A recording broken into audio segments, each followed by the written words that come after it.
Corona के चलते पूरे भारत में लॉकडाउन हो गया। जो रेल जहां खड़ी थी वहीं खड़ी रह गई। हर कोई सोच रहा था कि रेल देरी से चल रही है, इसलिए खड़ी है, पर यह नहीं पता था कि रेल तो लॉकडाउन की वजह से खड़ी है। जो रेल अगले दिन दोपहर बाद अपनी मंजिल तक पहुंचने वाली थी, वह सुबह तक एक अनजाने स्टेशन पर खड़ी थी। जब आरपीएफ के तमाम जवान रेलगाड़ी खाली कराने आए, तब पता चला कि अब यह रेल आगे नहीं जाएगी। प्लेटफॉर्म पर अफरा तफरी का माहौल बन गया। लोग सोचने लगे कि अनजान जगह पर जाए तो जाए कहाँ पर। तभी आरपीएफ के एक जवान ने कहा कि जहाँ जाना है जाओ, पर इस रेलगाड़ी को खाली कर दो। पूरे देश में लॉकडाउन हो गया। वहाँ असमंजस की स्थिति बन गई कि क्या किया जाए। हर कोई अपने घर या जान पहचान वालों को फ़ोन पर इस बात की खबर दे रहा था। फ़ोन की बैटरी ख़त्म होने की वजह से कई लोग तो खबर देने के लिए किसी दूसरे से मोबाइल मांगने नजर आए थे। तो किसी ने अपना मोबाइल देते समय नाक फो सुकेड़ी।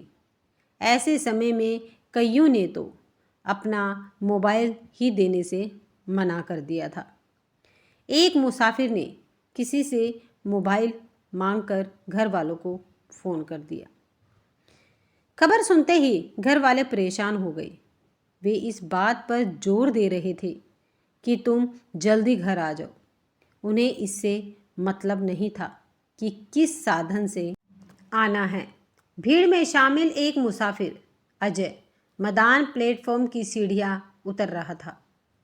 तभी सीढ़ियों से ही बाहर का नज़ारा देख उसकी आंखें फैल गई। बाहर फुटपाथ पर लगे चाय समोसे बेचने वालों, छोले कुलचे बेचने वालों को पुलिस ज़बरदस्ती धर पकड़ रही थी। पुलिस वाले हर किसी की दुकान बंद कराने पर आपदा थे। प्लेटफॉर्म के बाहर भी अफरा तफरी का माहौल था। अंदर जाओ तो आरपीएफ की बटालियन भाग रही थी और बाहर भी पुलिस किसी की नहीं सुन रही थी। ऐसा लग रहा था मानो कर्फ्यू लग गया हो। जब अजय ने मोबाइल से यह बात अपने घर वालों को बताई तो वहाँ कोहराम मच गया। बीवी अंजू ने तो रोना चीखना चालू कर दिया कि अब आप कैसे आओगे।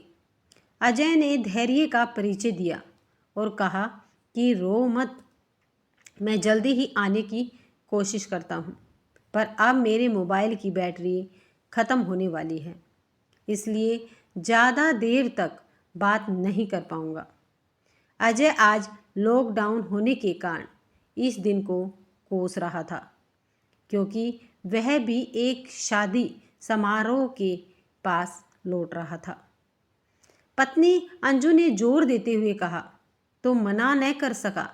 उस समय उसकी अकल भी घास चरने चली गई थी। उसे भी वही दिखाई दे रहा था जो सब देख रहे थे, शादी का माहौल। हर कोई नाच गाने में मस्त। अजय को आया देख सभी के चेहरे खिल गए थे।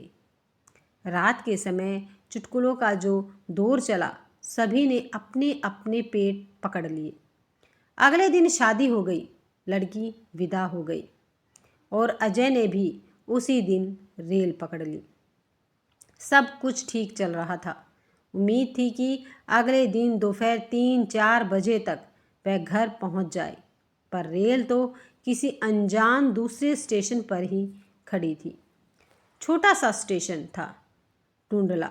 नाम भी बड़ा अजीब था।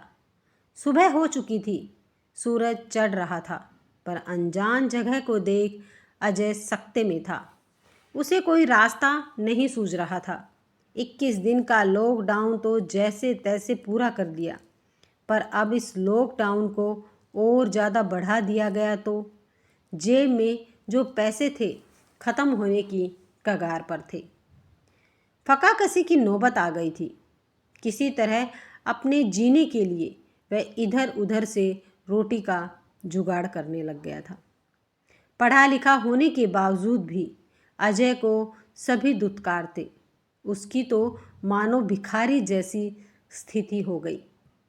पहले सड़क पर बांटने वाले मिल जाते थे तो वहाँ खा लेता, पर अब वहाँ भी सन्नाटा था।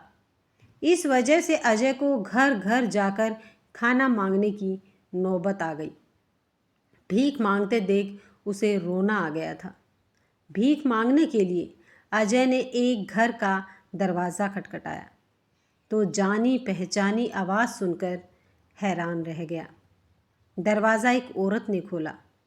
उसे देख अजय को पुरानी घटना याद आ गई, क्योंकि उस लड़की के पिता कभी शादी का प्रस्ताव लेकर उसके यहाँ आए थे और स्वयं भी वह उसे पसंद करता था, पर दहेज के लालच में माँ ने यह रिश्ता ठुकरा दिया और वह मूक दर्शक बना रहा।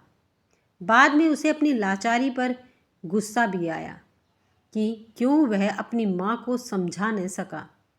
वक्त ने आज फिर उसे लाचार अवस्था में लाकर खड़ा कर दिया था। वह आत्मग्लानि से भर गया और वहाँ से तुरंत चला गया। भूख से अजय के पेट की अंतड़ियाँ सूख रही थी। उसमें उठने की भी हिम्मत नहीं हो रही थी। अचानक ही पुलिस की सायरन बजती। 10-20 गाड़ियाँ उधर से गुजरी। जहाँ अजय पेट पकड़े किसी दुकान के चबूतरे पर लेटा हुआ था। सायरन की आवाज़ अजय के कानों से गुजरती हुई जा रही थी। चबूतरे पर पड़ा पड़ा अजय फटी आंखों से पुलिस को देख रहा था। अजय के इस तरह देखने पर पुलिस ने अपनी जीप रोकी और वहाँ बैठने की वजह पूछी। अजय ने सारा दिले हाल बयां कर दिया। पुलिस उसे थाने लेकर चली गई, उसे खाना खिलाया। फिर फ़ोन कर पुलिस ने सच्चाई पता लगाई। सच पता चलने पर पुलिस ने उसकी मदद करने की हामी भरी। अजय के साथ पुलिस को घर आया देख सभी हैरान रह गए थे। वही अजय की हालत तो ऐसी हो गई है मानो काटो तो खून नहीं। घर वाले भी अजय के हुलिये को देख पहचान नहीं पाए। जब अजय ने पूरी बात बताई तो सबकी आंखों में आंसू छलक आए थे। अजय की यह अनकही पीड़ भुलाए नहीं भूल रही। उसकी दिमागी हालत डगमगा गई, पर सुकून है कि उसे उसका घर मिल गया। अगर आपको ये कहानी पसंद आई है तो वीडियो को लाइक, शेयर और चैनल को सब्सक्राइब करना मत भूलिएगा।